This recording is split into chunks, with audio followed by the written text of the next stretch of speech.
Hello there, ladies and gentlemen. Welcome to this Bold and Raw Talks with me, Benjamin. I hope you are having a nice day or a nice afternoon, wherever you are, in the next 1 hour or so.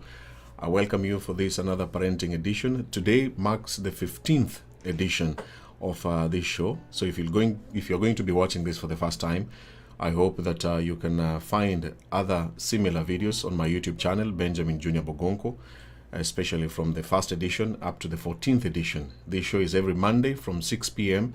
the United Kingdom time, and also from 8 p.m. East African time on Mondays. So please help me to share this video, tag a friend, and if you're a parent or a parent-to-be, this is your show. Welcome here today at this specific time.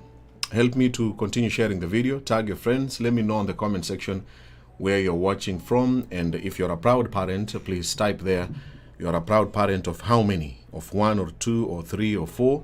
And today's show, as you can see on the screen, we will be talking about a child's suicide, surviving a child's suicide. We have a special guest, other than my usual guest, Lydia, that we normally do this show together with. We have a new guest to join us to share her experience after her child decided to take his own life. Where are you watching me from? I see here Getty Kalafa. Thank you so much. Let me see on the screen. Getty Kalafa. Hello there. Angeline, I see you. Thank you so much. Tuned in from Zimbabwe. Suzy, President Patience, I see you. Hello there. Petua Akiror, great job. Welcome here. Chineza G. And everyone who is tuned in here, thank you so much. Are you a parent? Are you a proud parent? And if you're one of them, please share this video as much as you can. And if you have survived, or you are actually in a family that someone took his or her own life, please tune in here so that we can learn from each other. My guests are getting ready, Lydia and Cindy. I'm gonna be bringing them on the screen shortly. I don't know, Lydia, are you ready? Yes, ready. All right. And Cindy, are you ready? Yes. Okay, great. There we are. Let me see. Okay. Welcome to the show, guys. Welcome, Lydia, and welcome, Cindy. Thank you. Thank you. Thank you so much for finding time to join me during this show here today. I will greet you, Lydia, one more time. Lydia, how was your day? My day was okay. I'm still at work, but we're getting there as usual. Okay, good. And Cindy, how was your day today? Pretty good, I'll say. Thank you. Okay, thank you. My day is still starting. It's in the afternoon in the US. So I'm planning, I'm thinking of lunchtime and what to eat after this show. Okay. I understand both of you are in the United Kingdom, Lydia and Cindy, so it's 6 Yes. p.m. What plans do you have for dinner today, Lydia? Because I'm actually trying to lose weight, so I've had my dinner already, my vegetable and my chicken. So I'm done for dinner. Okay, so no dinner today? No dinner. Oh my, is that one way of trying to maintain your weight? Yes, nakwambia. That's Okay, it. all right. Cindy, I don't know about you. What plans do you have for dinner tonight? My food is in the oven at the moment, so I'm looking forward. What? We're having shepherd's pie. What are you going to have? Shepherd's pie. I don't even know what is that. It's a very British dish. It's the British food. British food, food. yeah, English food. Okay, all right. Thank you so much. Let me recognize the viewers who are watching here. Susan Meling says, I'm a proud mother of 2 and a 1 special child from Sweden. Thank you so much. We have a man here, Lucas Guaro. Hello, tuned in from code 31. I am a proud parent of 2 children. Thank you so much. And every parent who is tuned in here, welcome to this show. Continue sharing the video as much as you can, because the discussion today is gonna be very interesting. And I promise you a lot of informative discussion between me and these 2 amazing guests. Lydia, you are always here every Monday. Yes. And I am really, really grateful that you decided to connect me with Cindy, Yes. to bring her to my show and to share this special edition, especially what happened in her family. So I want to say thank you so much for doing that. I want to start with you, Lydia, because you know Cindy more than me. I'm going to allow you to introduce her, the much you know her, Who is Cindy to you? Well, first of all, like I always say, thank you for the platform, Benjamin. And we always say, I'm not a psychiatrist, I'm not a counselor. We're just people who are so passionate about the youth. And I know Cindy's son was only 22 years old when he took his own life. So he was a youth. So that's why we're here today, because this topic is about parenting. So we talk to parents how to look after their children. And we always say that this is not there's no a guidebook for looking after children. It's just guidelines. And before I even introduce Cindy, because this topic is very sensitive, is Cindy is just going to talk to us in regards of how the son took his life and advice for parents out there. But what I want to say is it is not your fault. Any parent out there who has lost a child through suicide, it is not your fault. Don't ever blame yourself. Don't ever think that I should have done this or I should have said this. There's no should as or I shouldn't have. No, it's not your fault. It's just some things do happen, and we have to see how we can cope. So it's a coping mechanism or support system in place. What do we have? So I have my friend Cindy. I've known Cindy for over maybe 2.5 years now, almost. I've known Cindy, and she's such a lovely lady. I'm so glad that I met her, even though the circumstances it wasn't in good circumstances, because I only met her when the son passed on. But since then, we've been good friends. I've made sure that I'm always there for her because I know the importance of support system. And her name is Cindy Lawrence. Of course, she is from Kenya, a girl from Kenya. So I'll let her come in and do the rest of the introduction. And I'll just say once again, Cindy, it's not your fault, and it's never has been your fault. Wow, such a lovely introduction. Thank you. Thank you so much, Lydia. So how long have you known Cindy, by the way? I think it's going to be 2 years in October. Almost, yeah. Yeah, 2 years in October when Sean took his own life. Yeah. So he passed on the 13th of October, 2020, right? Yes. Yeah. So October 13th this year, it will be 2 years that I've known Cindy. Amazing. So the what happened? On my son's anniversary, yeah. Yeah. Almost the anniversary is coming in a few months, because we're doing this in July. Yeah. So Cindy, you knew Lydia after your son took his life. Yes. I don't even know how Lydia came to know about it. I just when I lost my son, my door was just open, and there was so many Kenyans. I cannot live without those people. They're amazing. And Lydia was there. She just came into the house, and like everybody else, she was welcome into my world and my disaster. Wow. Okay, I'm also trying to figure out through this tragedy you ended up meeting each other, and so far the last 2 years, Cindy, how would you describe your relationship with Lydia? It's very good. She's been very supportive. She's been there for me. She's been visiting me. As you know, after funeral, usually a lot of people disappear. You don't hear from them again. You don't see them again. But Lydia is still there, and I'm very, very thankful for that. Yeah, you mentioned something there very big. After the funeral, everyone just leave you, and they leave you alone. Everybody disappears. When the death occurs, it's a curse. People fall out. It splits up relationship. It splits up families. It splits up everybody. Everybody just disappear. You're back being on your own, which is another culture shock. Wow. Okay. And of course, you have family, and we're going to be talking about the support a lot. As Lydia mentioned, this show is about parenting, but even parenting without support is really, really hard.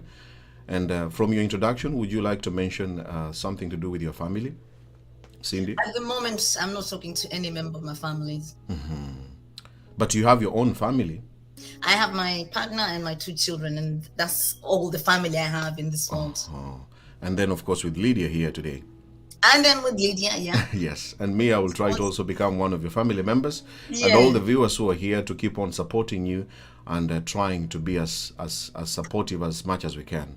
Yes. Thank you. Wow, Lydia, I don't know, I'm coming back to you. Yes. You did a show with Cindy just 1 week ago. Yeah. And I was watching it before I decided also to bring her to my show. How was that experience talking with her live on camera and, you know, coming out to speak about this topic? How was it? You know, I've spoken to Cindy since, because I was there since the boy took his life. Since Sean took his life, I don't like calling the boy because he has a name. Since Sean took his life, I've always been there for Cindy. And it's different when you're talking to her, when it's just the two of you in the house or three or four people in the house. It's different when she's just talking to you, telling you her emotions, or she has a disagreement with her family member or a friend. But it's so different now when the public is actually watching and asking questions, things that probably she didn't expect anybody to ask, because we have so many people, everybody want to understand how did this happen. A lot of people are asking different questions. And that's when I felt like, oh my God, what is she going to say? How is she going to answer this? And people are waiting for answers on the other side. Because when I just talk to her, it's about just what she feels like. I don't ask her questions. But now the public wants to know, and then the public are asking questions, and then she's now stuck. She doesn't know what to say. And I felt really emotional, but because I was the one doing the interview, I had to stay strong. For Cindy's sake, I had to stay strong, and for everybody else. But there are some times that you don't need to pretend that you're strong. There's sometimes that you just have to be you and just do you. If you want to scream, you want to cry, you want to laugh, you want to dance, whatever you feel like, whatever your body feels like doing at that particular point, just do it. So that was really difficult, me interviewing Cindy, because I had to start asking her questions that were really deep and things that I didn't really want to ask her, but I had to because of the benefit of her, because she has a charity already. She started on for Sean. She has in memory of Sean. She has a charity already. So for her to help people out there, I had to actually ask her this really tough questions, because if she's going out there to help people, she really needs to know that some people are going to ask me these questions. So how am I going to react? How am I going to answer it? But what I've always told Cindy is, don't pretend for nobody that you're strong, even for your own children, because we're humans. Yeah. Yeah. Wow. And thank you for doing that. I don't know about Cindy. Cindy, was this your first time to go public and do a live show and speak about the passing on of your son? Yes. That was your first time? That was my first time to go live. In the beginning, we did a recording with via Zoom. I can't remember much about it. It was too much. It was within a few months of my son, so my brain was all over the place. But yeah, last week was my first time going on live. And today is your second time now? Today is my second time. How do you feel compared today and last week? Do you feel any changes, or is there any different experience? Not really. It's still new to me. Yes, but I'm Both first really and second, yeah. I want to say thank you so much for also again deciding to do this together with me. Of course, Thank you. together with Lydia. I really appreciate, and all the viewers who are tuned in here, thank you so much. Continue sharing the video. Today we are talking with Cindy. Cindy has her son. She lost her son, 22-year-old. I'm going to be playing that clip which I saw on Lydia's show. And so Cindy, are you okay? You play that short clip? Okay, Yeah. I'm All okay, right. yeah. I'm gonna be showing you guys one of the clips of her son in the next 1 minute. Please watch this video.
All right. Wow. That's the son. Those who are watching, and I want to go back to Lydia again because Yeah. I'm here with you here, Lydia. You're supporting me and supporting me to run the show. Mhm. Every time you are playing this clip and you're watching this clip, what was going through your mind? I mean, for me, it was quite sad because Sean went to the same school with my daughter, with my eldest daughter. Even though I didn't know at that time, we only found out when Cindy sent me Sean's picture and I showed it to my children. And my daughter was like, "Oh my God, mom, we went to the same school." So I asked Cindy, and she was like, "Yeah, they went to the same school." So my children also were really sad because my daughter knew him, and my daughter actually described him, how he used to behave at school. So I asked Cindy, and Cindy was like, "Yeah, yeah, yeah, that's Sean." And there's a video, I don't know if Cindy will talk about it because this is for her to say. There's also a video that I watched with Cindy, which was really intense. But for me to now watch Sean, because I never met him, my daughter did, but I never met him. I only saw the clips, and I've seen a lot of his clips, a lot of his pictures. And I'm just thinking, you're such a handsome, handsome boy, such a handsome boy. And to see such a handsome boy take his own life because he thinks otherwise about himself, that is when now parenting also comes in, and to encourage our children every blessed day or how beautiful they are. But at the same time, we also should be aware of, we have things like mental illness as well, or mental disorder as well, which Cindy again will talk about later. And all those things we should also have them in, we should put them into consideration, so that for me personally is more of support system, like I said, encourage and be there for each other. Because Cindy, I've heard people, when people have said it's her fault, people have said horrible things to her, and no wonder the child killed himself. No wonder. How dare you, how can you even start saying something like that to someone else? Like you, the only time you can say that is if you live in your child's brain, if you actually share the same brain with your child, so you know what your child is thinking at every minute, because your brain is in his brain or her brain. But as long as we don't know what our children are thinking of, we do our best as our parents. You can never say something like that to somebody, because your child can do worse than that. Your child can go kill someone. Your child can, you can't say that. And that for me is so painful, to know that somebody out there can actually even say that to Cindy, because I know Cindy, she's my friend. So if somebody's saying that, I can actually see, I can see Cindy's here with her pain. But there's so many people out there that people say those things to them. It's totally, totally, totally evil. It's not even wrong, it's evil. That person is worse than the devil. Wow. And that's why Cindy mentioned earlier on that the family that she has is her partner and the other two children, and of course with you now here, who have been there for her and being together with her up to this moment. Yeah. I want to go to Cindy. Thank you so much, Lydia. I'll come back to you. So, Cindy, for the sake of the viewers, are you okay to briefly share what exactly happened? Um, I last saw Sean on the 12th of October, nighttime. I was happy as Larry is, just his normal self. I was rushing about again. I regret all this. We're always rushing about rather than, give our kids time. But I was going to work the next day, and I was like, oh, I need to go to bed. Are you okay? He was doing his magic. His sister's birthday was coming in a week's time, and he was trying to do some tricks for some magic tricks for her on the birthday. So I just told him, good night, I'm going to bed, and see you tomorrow, love you. And he said, see you tomorrow, love you, good night.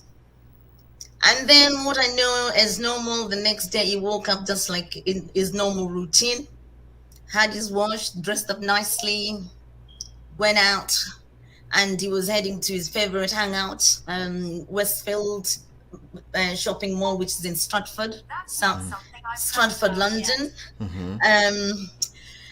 And on the way there, he just stopped, went to the bank, cash point, he took out some money, £200, and I think he was planning to have a good day. I don't know. We will never know, because why did he take out the money? And he never got to spend the money.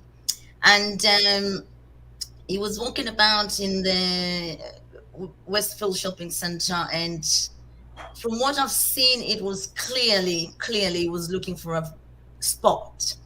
You can actually see him standing, looking up and looking down, and he's looking up again, he's looking down, he's walking around again, he's looking for the nice spot. And then also from what we've come to figure out later, was he was really determined not to land on anybody else, because there's been people who've tried committing suicide by jumping, and they've ended up on landing on another person, or injuring somebody else. And apparently he was 100% sure looking for a spot that is not going to hurt anybody else.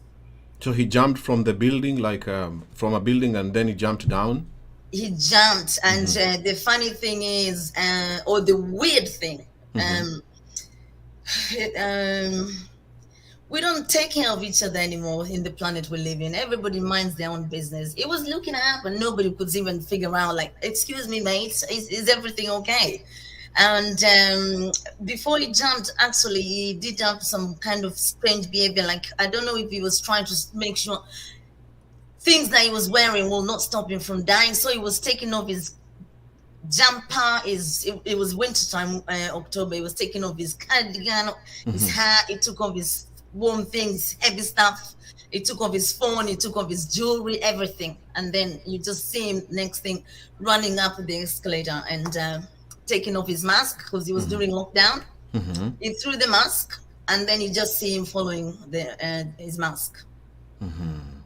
All this, it was recorded on CCTV.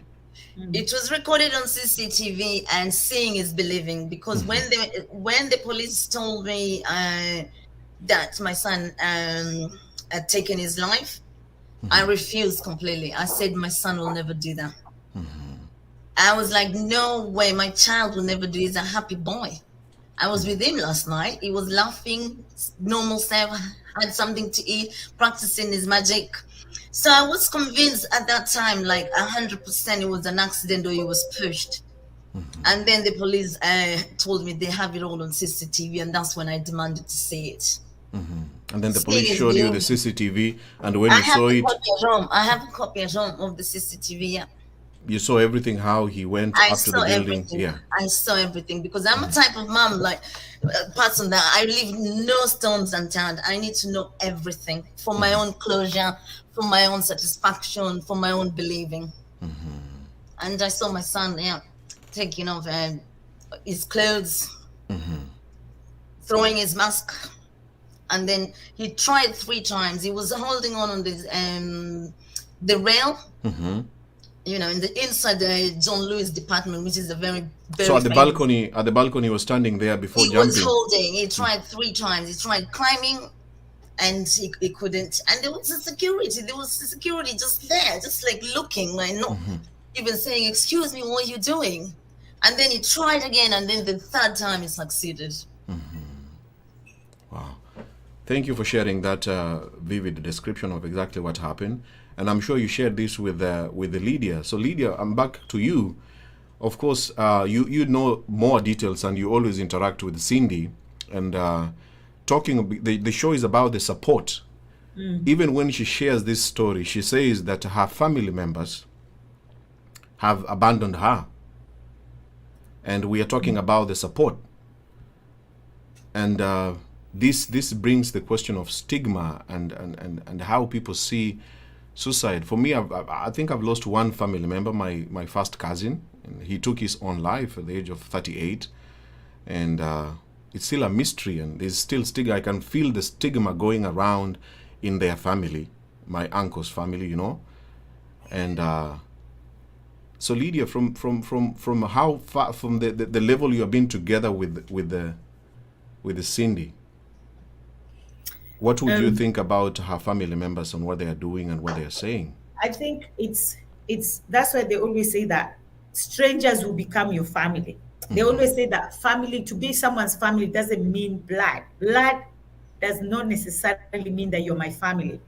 We can be related through blood, but if you're treating me so bad and you see me as you're condescending towards me, you're disregarding my feelings, like I know probably Cindy's family has done that. That is not my family. My family is people who are there when I need them. When I told, not just when I want them, when I need them. Because a need is something deeper than I want. I want is just, you can say, oh, I just want a glass of water. But even if you don't have that glass of water at that particular time, you can survive. But a need is something you cannot survive without. And what happened to Cindy? She needed her family. She needed her friends around her because she was actually losing her mind. She's gone through so much depression as well. And I remember when the video came out, just because of the love and the support. I didn't know Cindy. I only knew her the same day that the son passed on. Somebody just called me and said, oh, there's this Kenyan, this has happened to her. And I called her, and I remember it was 11 p.m. and I wanted to go to her house at that time. I called her, and the way, the state that she was in, and all I could say is, I'm sorry, because at that time I didn't know her. And I said, can I come to your house now? And she was kind enough to say, oh, no, don't come. Just come tomorrow. It's too late now. I don't even remember. Yeah. Don't remember. So I went to her house the next day. And since then, I just saw the pain of a mother. The pain of a mother. Or the pain of a human being. Because you don't have to be a mother to resonate with her pain. You just have to be a human being to resonate with her pain. You don't have to be her family to resonate with her pain. So when the video came out, and the same day the video came out, I was in her house, and she said, oh, let's watch this video. I was scared. I was like, oh my God, God, please help me to watch this video, because I don't know if I can. But because of the support system, because she needed me at that time, she needed somebody to be there with her when she's watching that video. So I was there with her, because it's not about me, because a lot of people make it about themselves. A lot of people take things and make it about themselves. Oh yeah, but how we live? It's not about you. It's about you supporting a friend in need. So I was there for her, and we watched that video together.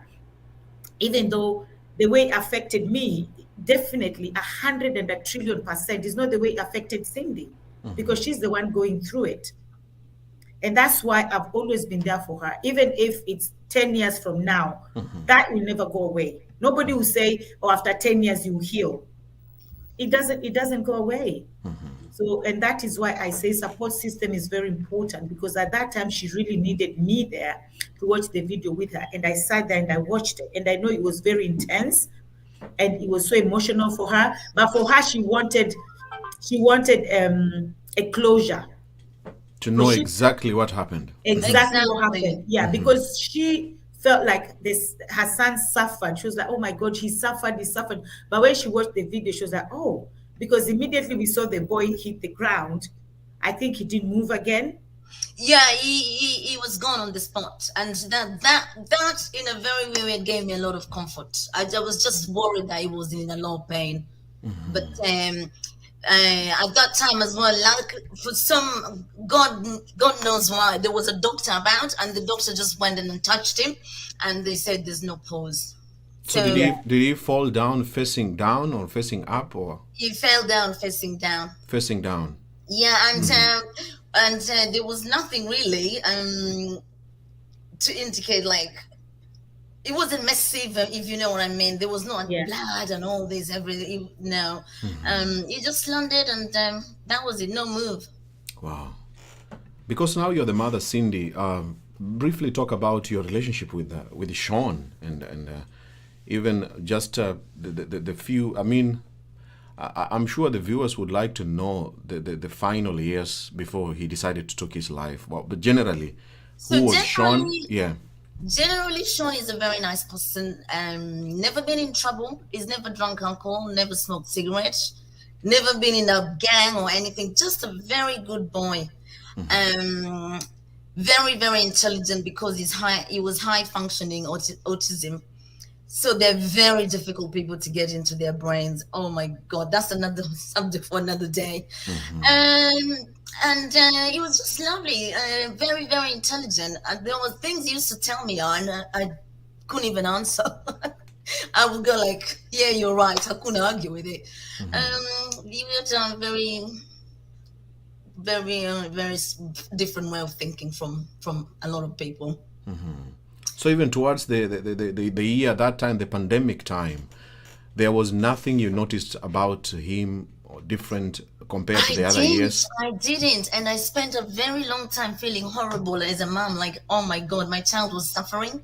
And I had no clue. Because he would come downstairs, he'd be smiling, he'd be laughing, he'd be himself. I only found out later, because I wanted to know really what was the problem. And later on, we managed to unblock his phone. And that's when I found out actually was suffering from anxiety to do with work and depression. Wow. Because that's what we normally talk about in this show here with Lydia, that sometimes you might notice Lydia is very open with her 3 daughters and Yeah. things to do with the phone. Lydia says there are no passwords. And when I asked her, the viewers were like, no, why should you be interested in what's going on in your children's phones? But Lydia, you're here today. Your passwords are open for your children to see what's going on, and you too can also access their phones. Yeah. But you realize with Cindy's situation, Cindy was not really close to knowing what Sean was doing. Yeah. And he's a boy. There's a lot of things he doesn't want to talk to his mom about. Yeah. Yeah. Your partner was here. My partner is a stepdad. Is a stepdad. Yeah. Ah, okay. So they had also He another. won't tell a stepdad. Sorry. Hello, Lydia. Oh, I think I'm here. Can you hear me? I can hear you. Okay, I think it's Cindy. We lost Cindy, yeah? Yeah, she's frozen. Okay. I hope she's frozen. She's frozen. I hope she'll come back. She's gonna come back. Yeah. So yeah, I think she. So let's. When she comes back, we will continue. She's here. She's back. Cindy, are you okay? Yeah, I'm okay. I don't know what happened. We lost That's you. a technical problem there. I hope nobody is wishing us bad luck in this show. Amen, man. Amen. Lydia, briefly, compared to how you're raising your daughters and all the parents who are watching here, getting to know, I don't know, Cindy, in your situation, when did Sean have a phone, and were you ever interested in knowing what he was doing in his phone? I was very interested in knowing on what he was doing in his phone, but I was not allowed. And I had to respect his wishes. He's the one who told you, Mommy, you cannot touch my phone. Yeah, he was over 18 years old. He was like, I'm over 18. I'm now a young man. You can't tell me you want to see my phone. But when he was under 18, did you have... When he was under 18, I used to monitor the things he's doing. He wasn't so much on phone so much. It was more like TV, YouTube's, things like that. He wasn't so much on the phone. But now that he took his life when he was 22, you said he was 22? 22 years old. 22 years old. Wow. All right. Okay, Lydia, back to you.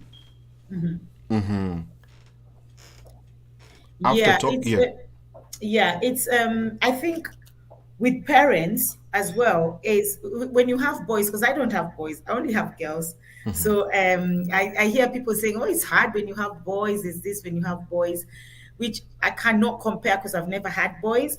But like we said before in the other topics when we're talking about parenting, for women, especially single mothers who have only boys, it's good if you look for an uncle who you can 100% trust, because these uncles too, you cannot trust them before one goes and introduce your child to weed somewhere. So it has to be an uncle that you really, really trust to talk to your son, because there are some things as a mother, there's no way you can talk some things with your son. It's just impossible, because they look at you and think, you're a woman, you don't even know what they are going through. There's no way you can say that you understand what boys are going through if you're not a boy or you're not a man. So they need to talk to a man, a father figure.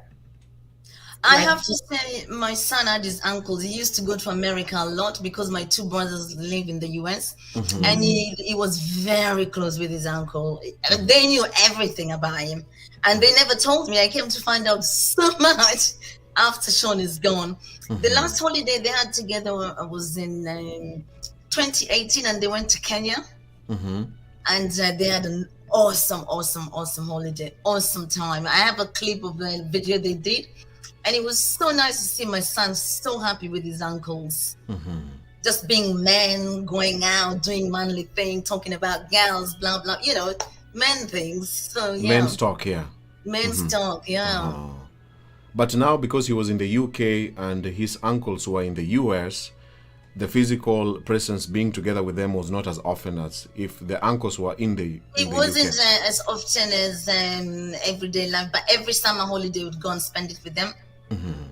And they were in contact, Facebook, and WhatsApp, and all that. Yeah. All right, thank you for that. As Lydia has mentioned, Lydia said for her, she doesn't have sons. There are only 4 girls, 4 ladies in the house. So the connection and the freedom of even doing all like what girls do together, and girls like doing things together, it's much easier for Lydia. And talking about the what you found out, Cindy, I'm back to you again. You found out later on after going through his phone when he had taken his life.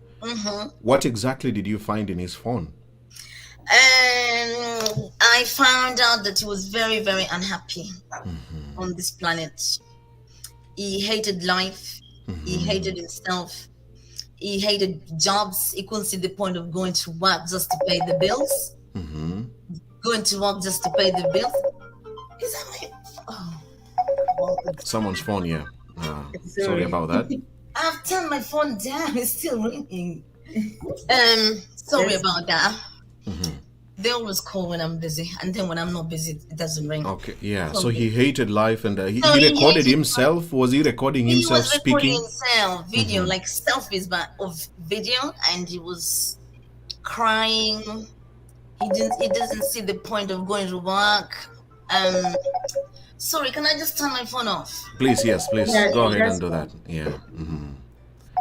Yeah, so that is why I was saying that sometimes as well there's mental illness involved as well, because what Cindy found out on Sean's phone, that's the only time she realized that, oh wow, my son was actually going through depression, or he was going through stress and all these things, but she didn't realize.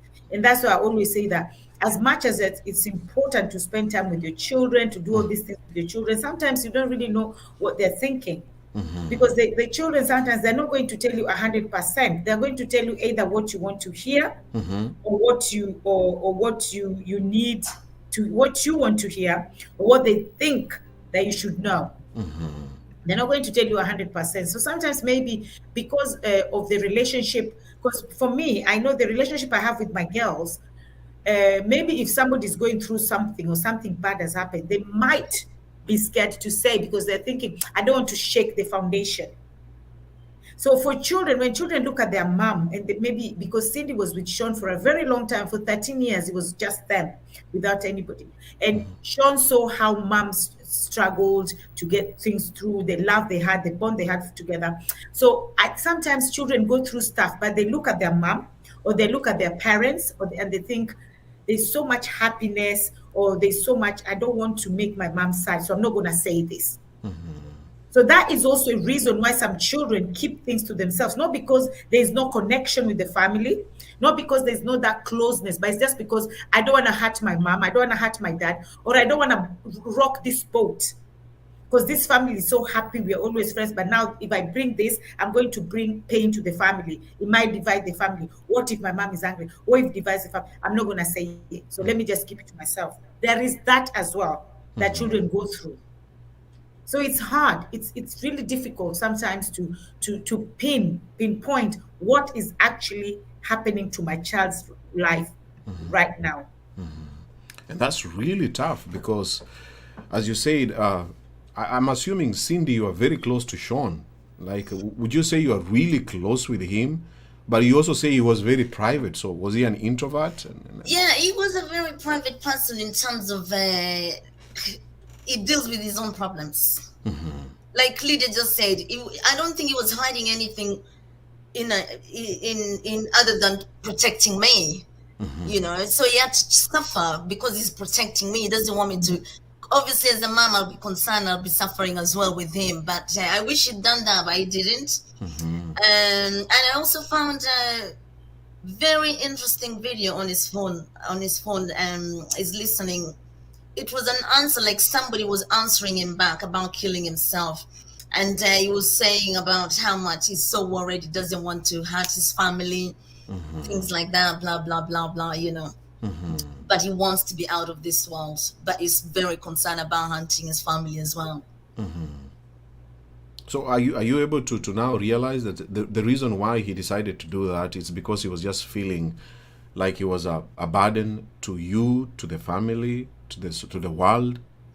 So, like I said, my son was high functioning autism, and when they're high functioning autism, they become obsessed with something. It started like when he was little. He was very obsessed with the Thomas the Tank Engine, which was like a cartoon thing we used to watch, and he became obsessed with that. He wouldn't even eat his dinner unless he was watching that. Then he outgrew out of that. Then he became obsessed with SpongeBob, and obsessed. Then he became Star Wars. It changes as he grew. And I'm very sure before he actually ended his life, he became obsessed with suicide, thinking about it, because once he puts something in his mind, it's so difficult to get it out. So I am 100% sure, he knew what he wanted out. Yeah, because he plays in his mind all the time. He's an obsessive person. He's autistic. And the worst kind of autism is the high functioning one, because they're very intelligent. You cannot get anything out of them. And talking about we actually, our last show, the last two shows, Lydia, you remember we were talking about children living with autism. Yeah. And I don't know what knowledge you have so far about it, but as you can see from Cindy's story, that the son was extremely intelligent, and of course with living with that condition also played a part for him to visualize, prepare, and get ready to do it, and finally he did it. Yeah, I'm very proud of my son, actually, very, very proud of his intelligence and everything. By the time he died, he'd read 800 books. But his mission was to read 2,000 books. He's got a list of all of them. So he used to tick them. Tick them. He's got like a list of 2,000 books to read, which he never lived to do. But I'm very proud that he read 800 books, because I don't think I've read more than 10 books in my life. Yeah, reading these days has become, I don't know, Lydia, do you read books? He was reading on Kindle. On here. Most people are no longer reading books. People watch videos. Yeah. I used to be a teacher before I stopped teaching, and reading was, I only used to read to prepare to teach my lessons. But reading requires some special kind of passion, and if somebody is still reading at this age and era, then that's a very committed person, and somebody who really, really likes reading. Absolutely. Lydia, talking about the support system, I know there is no clear way. You have lost, you lost your sister, who was also living with autism. Yeah, but not through the same way like Sean. And coping with grieving. So I want us to focus on the grieving part of it. It's been it's about 2 years now, Cindy, since your son. 18 months. 18 months. Yeah. And I know there is no formula of grieving. But Lydia, from just a simple your experience in your family level after your own sister passed on, the grieving, do you how did your family cope with it, especially like your mother, briefly? I mean, that was my sister's death was it was so sudden. I mean, I think that's the most sudden death you can ever hear about, apart from somebody has been knocked by a car, or because 1 minute she was passing in the living room, she was washing clothes, hanging clothes outside, and she passed, and my dad said, "Why don't you eat breakfast?" And she said, no, I just want to, you know, in Kenya, unapiga duster, you mop the house, you wash the clothes, you do everything like you're a house help. You do everything. When you finish, you go have a wash, you put Vaseline, you're shining like fish. You now sit down, you want to enjoy breakfast or lunch. So that was her plan. So Yep. she was like, okay, let me finish. So when dad said, sit down and eat, she was like, no, let me just go have a wash and then I'll come and sit down. Then when she went to have a wash, that was the end because she had washed with so much soap. So she slipped, hit her head, and that was it. So her death was so sudden. We didn't have time to say goodbye. It was just as it was really horrible. I felt like it was so horrible. And my mom, because my mom had lost a boy previously, because we've lost two of us have gone. My mom didn't know how to cope. She didn't, I don't even think I saw her cry. And I remember telling her, you can cry if you want to. Don't pretend that you're stronger for us. That's what I always say. Don't pretend that you're stronger for someone else, because when you're pretending that you're stronger for us as children, you're actually hurting yourself, because you're just all those emotions, they're just piling. Like you have a lid of food or anything, and then the lid, the food inside is just boiling. If the lid is still on, and we see that a lot, of course, that's what happens. If the lid is still on, the food now starts leaking from, you have to open the lid. So I said, if you're grieving, there's no point of putting that lid up, because when it now starts spilling, the lid can even exploit itself up. And then now the people around you are the ones that are going to suffer. Right? So I told my mom, you don't have to pretend that you're stronger. And even us, it took me time, because I'd already done her passport. She was meant to come to the UK to help me with my children. All my children were waiting for her. And then the next thing, she's gone. So that was really difficult for me as well. And how old was she? 24. 24. And Yeah. Sean was 22. Yeah. So, I mean, grieving is something that everybody has their time. And also what I wanted to say, I also asked Cindy this when in the interview, is I know that if you've lost somebody, people are looking at you. If you dance, oh, look at her, she's dancing. A child just died the other day. If you're crying, look at her, she's still crying. Come on, it's time to move on. It's too much. She already has a boyfriend, and She has a boyfriend. Yes. And now she has a boyfriend. Oh, when are you going to mourn? It's time to move on. Now you should get a boyfriend. So it's never, ever enough for anybody. So it has to only be enough for you. It has to be enough for you. If you want to dance, dance. If you want to cry, cry. Whatever you want to do for you, do it. Because that person, the next person, they don't know how you feel. Even though I know Cindy's in this group support system where there's a lot of people who have lost their children through suicide, but Cindy's pain and another person's pain, even though they've lost their child, will still be different. We're very, very different. Yeah, will still be different, because the relationship they had with their children or their child that took their life is different. So you cannot Get compare. over it. You can't get over it, because one of the moms in our groups lost their child 28 years ago. And she's still in that group. She's in that group, and I'm like, oh my God, is this how my life is gonna be? For however long I've gone left, whether it's 10 years, 1 year, or 28 years, or 50 years, I'll always live knowing I lost my child. And you keep on getting a new parent will join you guys again in that group and say, oh, ridiculous. mine committed Actually, suicide this week. The person who was ringing me, she's one of the new moms that joined our group last week.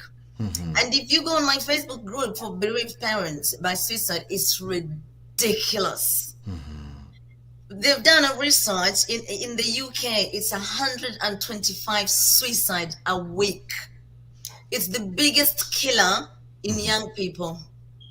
I used to think it could be alcohol, it could be drugs, it could be stabbing each other, killing each other. No, it's suicide. It's number one killer, which is absolutely crazy. Hello, my sister. And talking about the support system now for you, Cindy, and joining this group, obviously the grieving, like the way Lydia is describing, everyone grieves differently. When you compare yourself, the time when you received the news that your son has took his life, and now, I want to believe there are, even for you to come and speak about it, it's a big deal. You could be breaking down by now. So I just want you to tell the viewers and us, what do you normally do when you're breaking down? Because there are those moments. I'm sure you think about him every day. The way you say Oh, it, there's no escaping. There's no you escaping. think about him every single day. So how do you cope with that moment when you just break down? And because I was reading something online that 80% of the parents or the people who have had a suicide in their family, it affects them a lot compared to people who have lost their family members through natural causes. Exactly. Yours It's is so different, different. it's different. There's a stigma. And so how have you been coping for the last 18 months? Well, I would say the first few months, I have no idea how I survived. I was very, very suicidal. I wanted to kill myself. In fact, there was a time I tried jumping off the window. I wanted to join my son. I kept thinking, I've got these little children here, but I don't really know them. I've only known Noah for 5 years. I've only known Coco for 8 years. I've known my son for 22 years.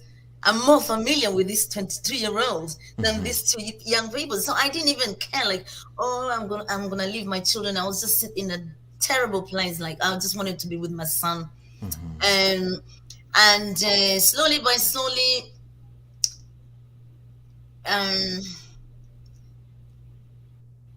every day is different.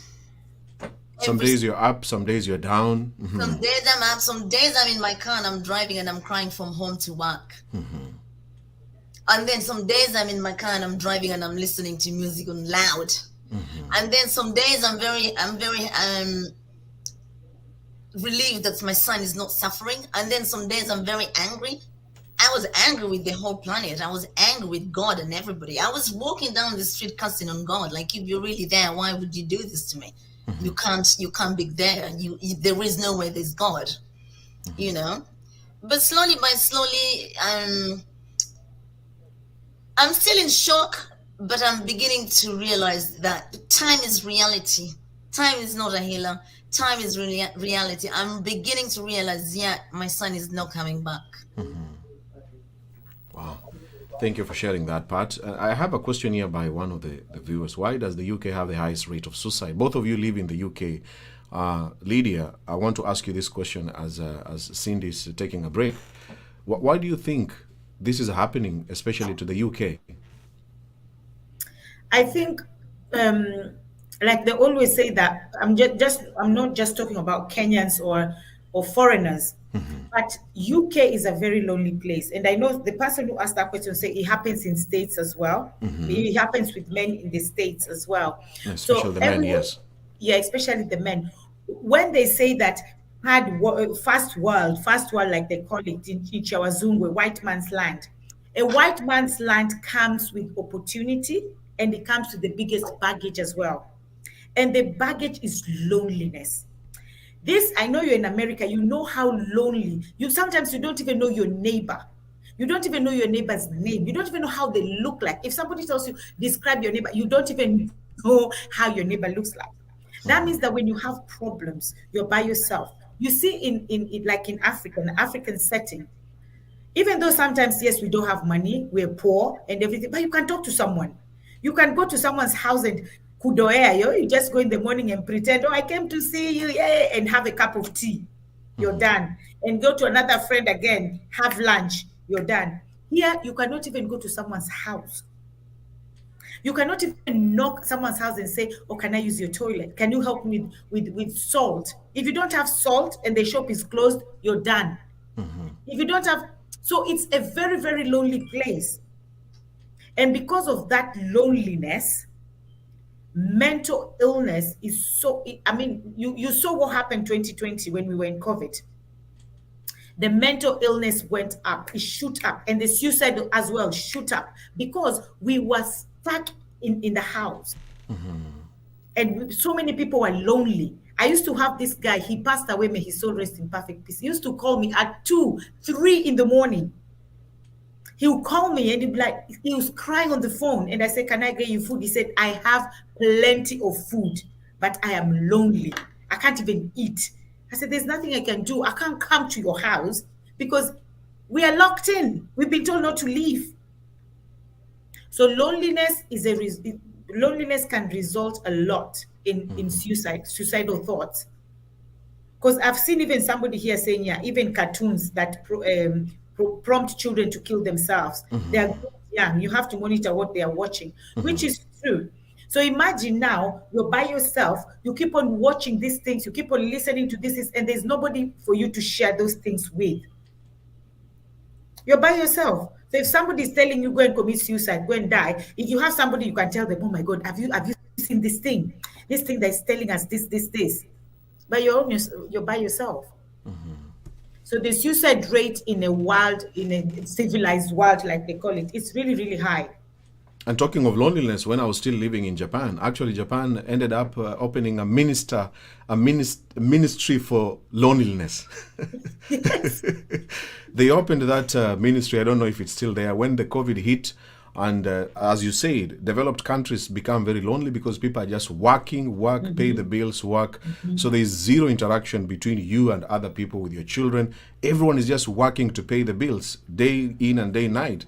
And then when COVID came, they realized again the suicide rate is also very high in Japan, and because the life is so lonely. And then they decided to open a ministry of loneliness. You call in so that you can talk to people there, and then you can feel like you're not alone in the world, and to be lonely can be really affect someone's life. But I want to go back to you, Cindy, as we wind up this 18 months and up to now. You mentioned early on from the beginning of the show, your family has abandoned you, and they don't talk to you. And could you please explain, like, what exactly are they doing, and what have they told you? So, for example, my mom, when my son died, I was in a terrible place. I lost my brain. I lost my mind completely. And then all of us, out of nowhere, I decided I just need to be in a different environment. So I booked a ticket and I went to Kenya. And I arrived in Kenya, and then a few days later, like a week later, my mom packed her bags and took off to the United States before, in case Kenya goes on the red list with the United States, because Kenya was now already on the red list with the United Kingdom. So my mom went. Because of COVID, eh? Yeah, she wanted to go and see the grandchildren because of COVID. So I was completely by myself. And I don't know families, I don't know relatives, I don't know anybody. I was one person like this in Kenya. So I remember asking I'm getting angry with my mom. Why is she not even checking on me? She's not even called me. She knows I'm alone. I can't see my other children. Kenya's been put on the red list. I cannot fly back. I'm stuck. And I remember reaching out to my mom once, and I was like, why aren't you contacting me? You've never once asked me, how are you? Since, you lost Sean, just checking out on me. And my mom just told me, blankly, like, you're not the only one who lost Sean. I lost my grandson too, and I'm grieving as well in my own way. So I said, fine, let everybody grieve in their own way, and we just put the phone down, and we haven't spoken since then. How long is that now since the last time you spoke with your mother? It's probably 1.5 years. 1.5 years. Wow. Because she said she needed time to grieve in her own way. And the same thing as my brother. I'm in touch with my brother, Steve, but a high, like once in a blue moon. My other brother, we were very, very close. Sean's death just split us completely apart. Because it does come with a lot of things. It tears the families apart. This one wants this done this way. This one wants this done this way. You disagree. You start arguing and all. It's just crazy. It comes with a lot of crazy things. Yeah. Do you sometimes feel like, do you blame them? Or maybe they don't understand what's going on? Because even for me, when I shared my story, when my daughter passed on at the age of 11 months, and some of the family members even said some nasty things about it and say, oh, maybe you killed her, you planned her death so that you can be successful in life. And when I was hearing those stories, it was so heartbreaking that for me as a parent, I would sit down and think and plan on how to kill my child so that I can be successful. We have seen some such movies, of course. And when I used to watch those movies and then it happened to me, it was so heartbreaking when you hear a family member who is saying this and saying that it's because of you did this, and that's why now this is happening. And then you keep on asking yourself so many questions: why me, why me, why me, why me? And then I separated myself from even my family members. I didn't want to even to talk to them, or most of them didn't want to talk to me. And when I was able now to be free to talk to them and share my story, they still, some of them condemned me. Why did you abandon us? So I'm just imagining the same, your mother and your brothers. It will reach a point, then they will be like, why did you abandon us? You know? But in this case, it's you, Cindy, who is going through this. And that's why you need them the most. And Lydia, you can imagine such a situation when Cindy wants them the most, that's when they go away. 100%. And I'm sure they blame me for it. They blame you. Yeah, in the beginning, I'm sure my mom and my brother, they thought it's the cause. You know, I've had a friend who we were disagreeing on something, and she bluntly told me to my face, "No wonder why your child killed himself." People say things, very bad and nasty things. Nasty things. They blame you. They blame the mother. They're like, maybe it's the mother. Maybe she was a bad parent. You know. Lydia, hearing that as we wind up, so how does Cindy cope, and how do those parents who are in this situation? I know you're not there, you have not gone through this, but from your words and the way you interact with the people, like you spend time with Cindy, how can such a parent go through this? I always say that people like that, they make things about themselves, like I said before. They just make it about me. It's about me. It's about me. Or Cindy's not understanding. It's not about you. It's about what Cindy or what a parent who have gone through this is going through right now. They need you there to support them. Forget what you're feeling. Forget what you're going through. It's not about you. But in life, we are so used to making things about us. We even forget God. That's why they say that the proud comes down like a fall, because everything we make it about us. When we succeed, hey, did you see my car? Do you see my house? It's all about us. We forget the source.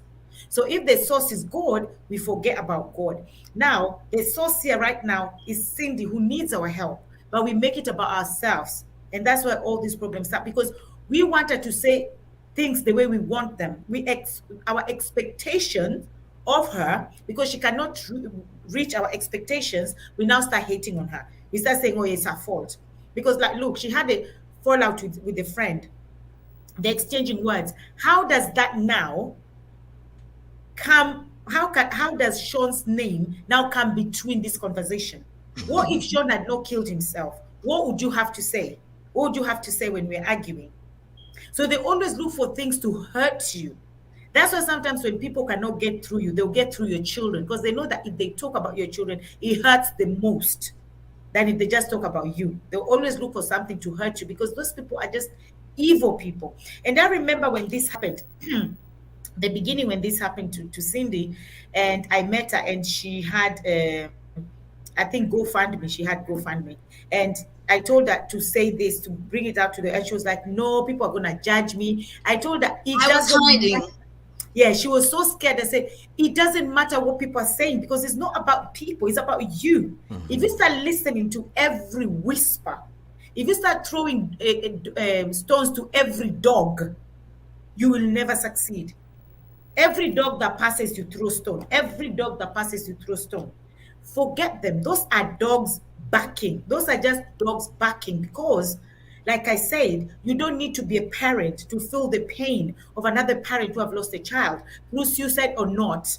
It doesn't matter how this parent have lost a child. You need to be human, not animal, not a parent, just a human. But a lot of us are not humans. We are either demons or animals.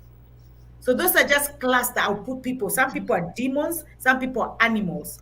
Some people, even the demons, are scared of them, because how can you tell somebody it's your fault that your child killed themselves? Or it's your fault because your child is gone? It's your fault because your husband or your wife? It is how? So I always say that these are uneducated judges, judges that have given themselves, they never went to school. There are no judges who have any qualification. They just Judges without salary. without salary and certificate, everything. All they do is sit down. And what I was telling Cindy that anybody who says something negative about you or judge you, that person is sad. That person is so sad within themselves. They're saying that for gratification for themselves, so that they can satisfy themselves. Because some people get, you know, that adrenaline. They get adrenaline at your pain. They get the adrenaline when you're sad. They get the adrenaline when you're crying, because they've made you sad. They've made you cry. That's when they're like, yeah, oh, Cindy's crying now, because that's how some people get adrenaline. And those are demons. So I was telling Cindy, do not worry what someone is saying, because that person is the saddest person, even more than you. You're sad because of a reason. Them, they're sad. They don't even know why they're sad. So their life is more pathetic and more sad than you can ever imagine. Beautiful words. Thank you so much, Lydia. Wow. And for you, Cindy, you know, obviously you will continue getting stories now you've come public. You know, this is a video that is watched by people, and is going to be watched, you know. And obviously it will go back to your mother, it will go back to your brothers. They will come across these videos and hear your words. But we are not going to focus on that. They know there are reasons why they have tried to be away from you. We cannot bring them to this topic. But for you, what I want you to mention is the changes that you had to take, like changing the house, Sean's room, those, because that is also another coping mechanism. There are parents who can decide. Like even when my daughter died, I decided to delete all her pictures immediately, you know, out of pain and anger.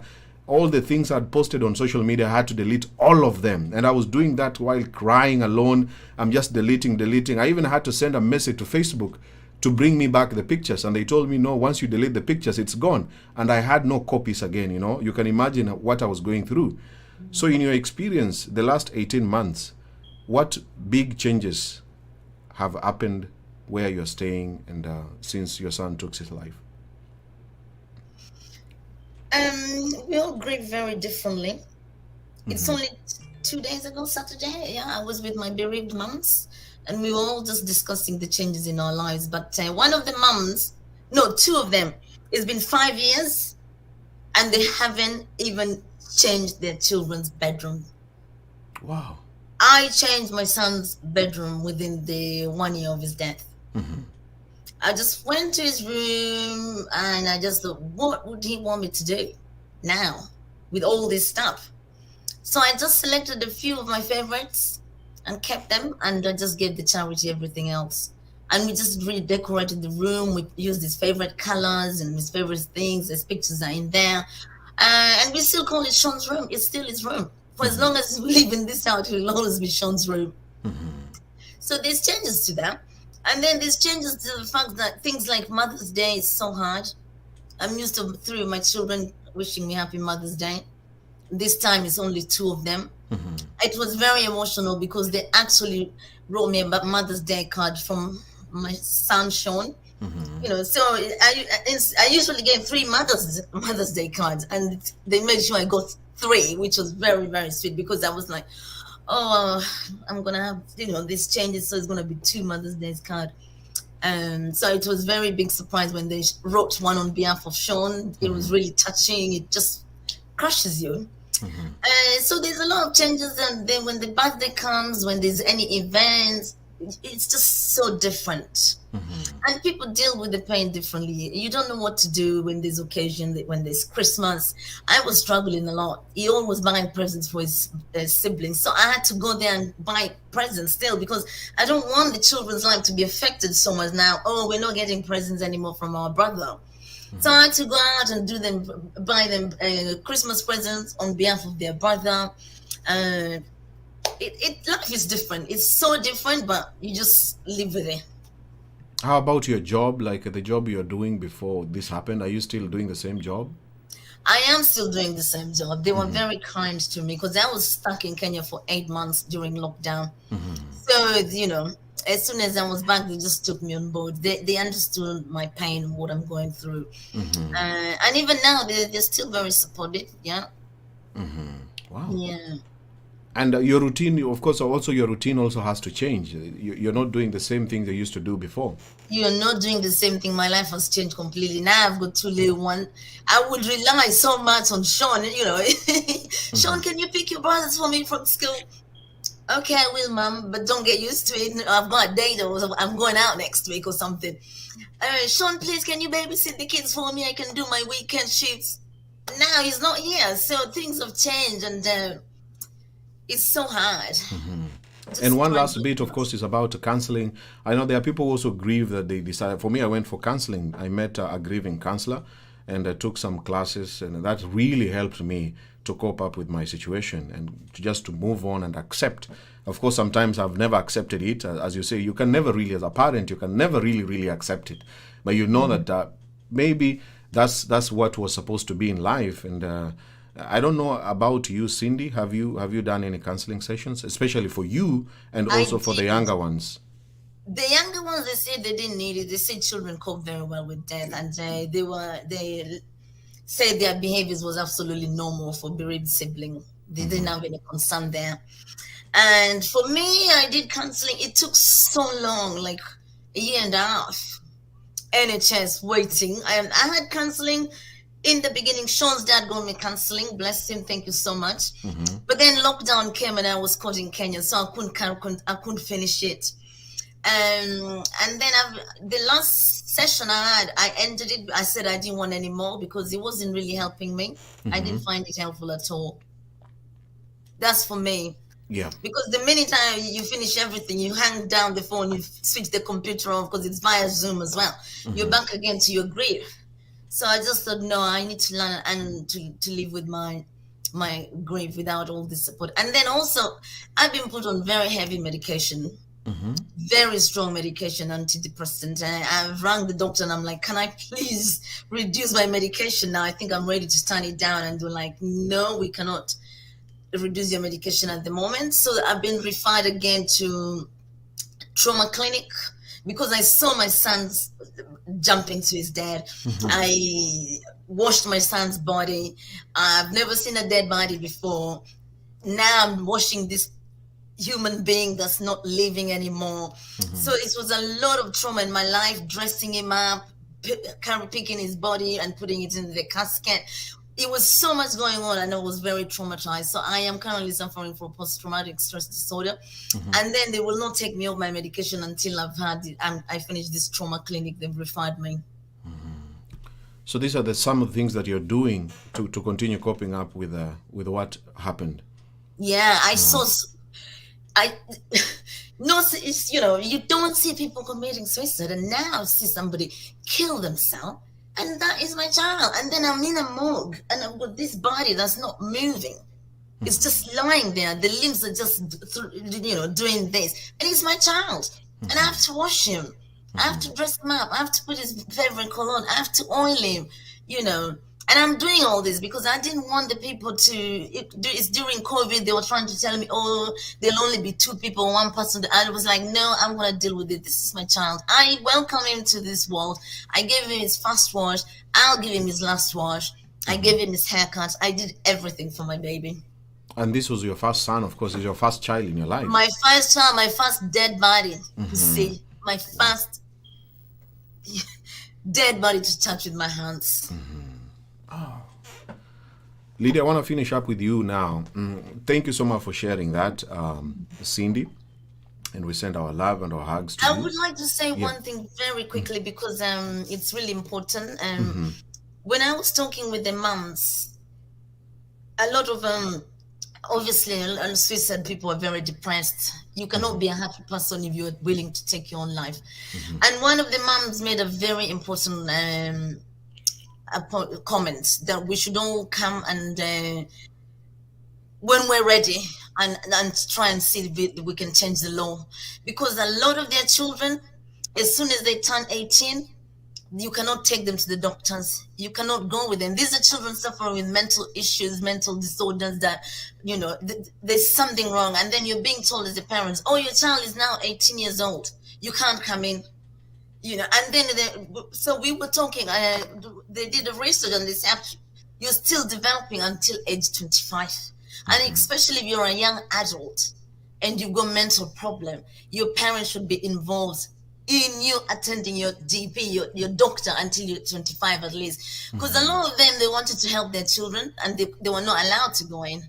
The law does not allow them to the law does not allow them because they're saying it's confidential, they're 18. How can it be confidential? And if a person is under 25 and they're actually suffering from mental illness, mental disorder, the parents. So we decided when we're ready, we're all going to come out and campaign. It should be changed to 25, which I think is a very, very good thing. I actually personally believe that after 25 is when somebody can cope up with life. Yeah. After 25.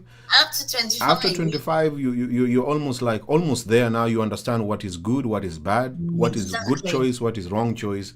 But under 25 is still like even 25 with mental issues. There's something there that's not right. That's why you're being referred to mental clinic. You've got depression. You've got this. It's not fair to say to that parent, now you can't come in. This is my child. I need to be in with him or with her. I really support you on that. And Lydia, talking in relation to that idea that at Cindy they are trying to push forward. I hope it will be successful. Yeah. It'll take time. It will take time, of course. It's even happening in the US about the issues about the guns. An 18-year-old can buy a gun, and once he buys the gun, he cannot even think. All he wants to do is go and shoot people and shoot children and kill. You can imagine such a person. Yeah. They're still young and growing, and they really, really don't understand what they are doing, even though they are 18. Lydia, your first daughter, how old is she again? 24. 24. So they are still young. She's still young. But of course, even you're not allowed to do anything now. No, I'm not allowed, because once they're 18, they don't even tell you themselves, because that's the law. It says once you're 18, you're an adult. So even then they'll tell you, but mom, I'm 18. And I'm like, I don't care. You can be 18 or 80, as long as you still, I'm still alive. You're still my child. I can monitor you, So because they've been allowed to feel like that, they've been allowed to say that, they've been given that space that when you're 18, you can do whatever you want. But that's not right, because just like you said, and I've always even said it to my children, at 25, because the other day my daughter was asking me, so mommy, at what age do you think is okay to have a boyfriend? And I said, look, I think when you're 25, I said, when you're 25, I think at that time, your brain is matured enough to, even if you have a boyfriend, to know the right things to do. Because I said, I would, as a mother, I would advise 100% to abstain from sex until you get married. But if you feel like, oh, I can't, if you're 25, it's okay, you can have sex if you want to, but at least over 25, and use condom, and use the fact that you're just using pills, that's not enough. Using pills, but when you're young, you might think that, oh, just using pills is enough. But when you're 25 and older, when you're mature, you know that you still can have sexually transmitted diseases. You still can have this, but you need to be mature to understand that. When you're young, that's why we see 13-year-old, 14-year-old, 15, pushing pram, they're pregnant, right, left, center, because they're not mature, they don't understand. So I was just telling my girls that you can stay celibate, because we were talking about, I said, you can stay celibate until you get married. But if you feel like, I can't. Once you're over 25, you're 25 and above, then you have maturity that I can do this. But the government have actually made them think that, oh, when you're 18, you are above the law. When you're 18, you can do whatever you want. It doesn't rain like that. That's not... But it can only, I'm proud of what Cindy's saying and what the group is saying, because most of people just sit back and complain and talk and complain without action.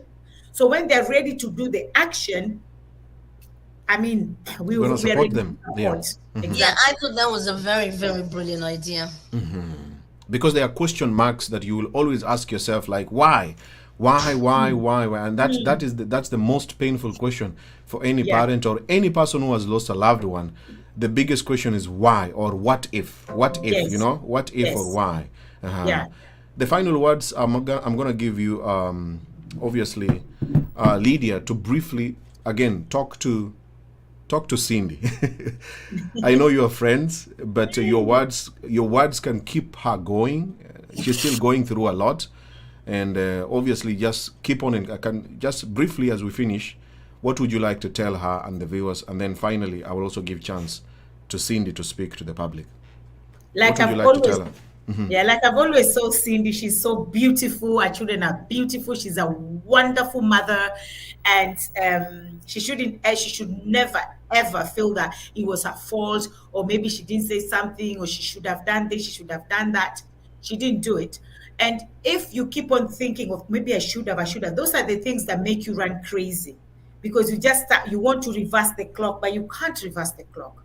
The clock is gone. So now we have to find a way of how to cope with that clock that has gone. So I always tell her that you are so pretty, and I've always told her, and I'm saying it again, Cindy, don't be strong for anybody. Don't be strong for Coco or Noah or Mark, or don't be strong for anybody. Be strong for yourself, because you need to heal, and don't let anybody push you into healing quick.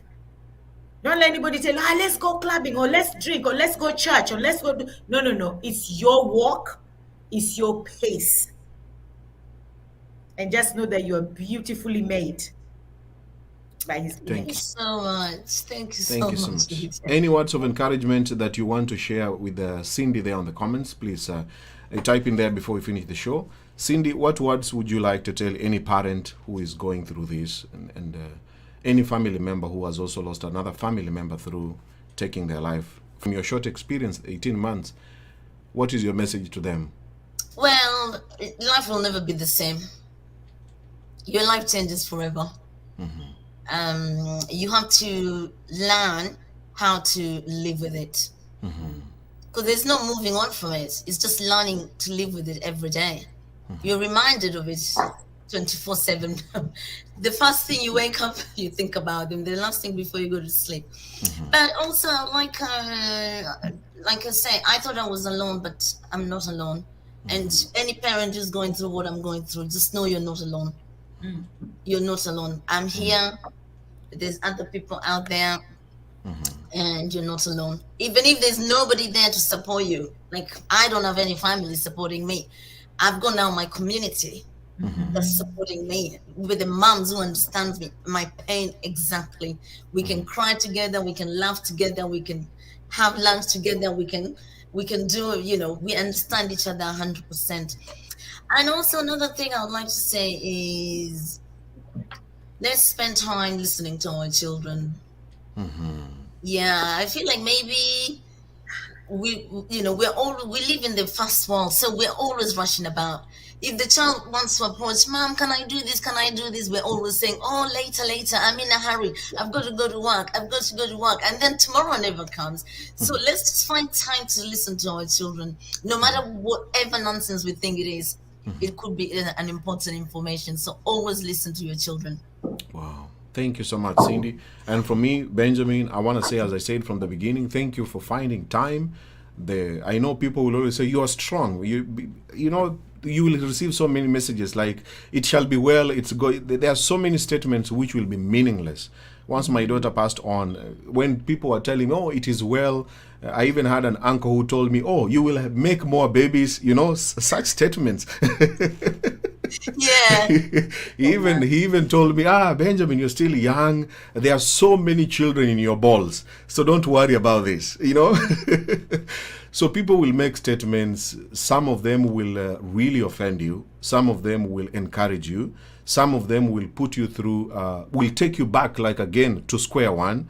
And that is part of the grieving that expect all this on social media. If you decide to do this again in social media, and I want to encourage you, if you do not feel like doing it, it's much better, like as time goes by, when you want to do it, do it. When you don't want to do it, just say, no, today or this week or this month, I just want to focus on other things. So just go with the way Lydia is saying, flow with the way you are feeling.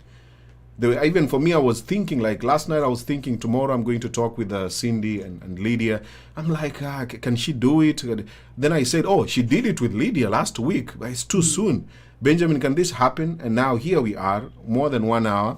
and you have spoken really vividly of what happened.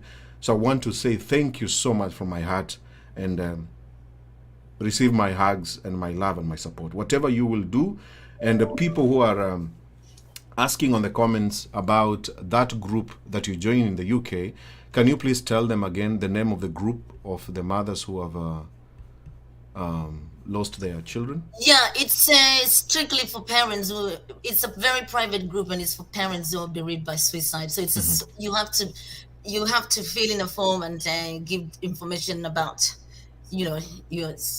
So nobody can just join it. It's strictly parents who have lost some children. People, you get people who just join for fun. There's crazy people out there. Yeah. So if they're bereaved by suicide, they can absolutely join. I can share their details. And is it only for the parents in the United Kingdom?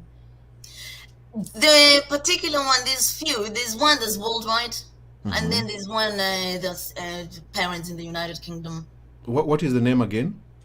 I can't say it publicly. You can't say it. It's okay. But if they want to contact you, like Cindy J. Lawrence, is that your social media name?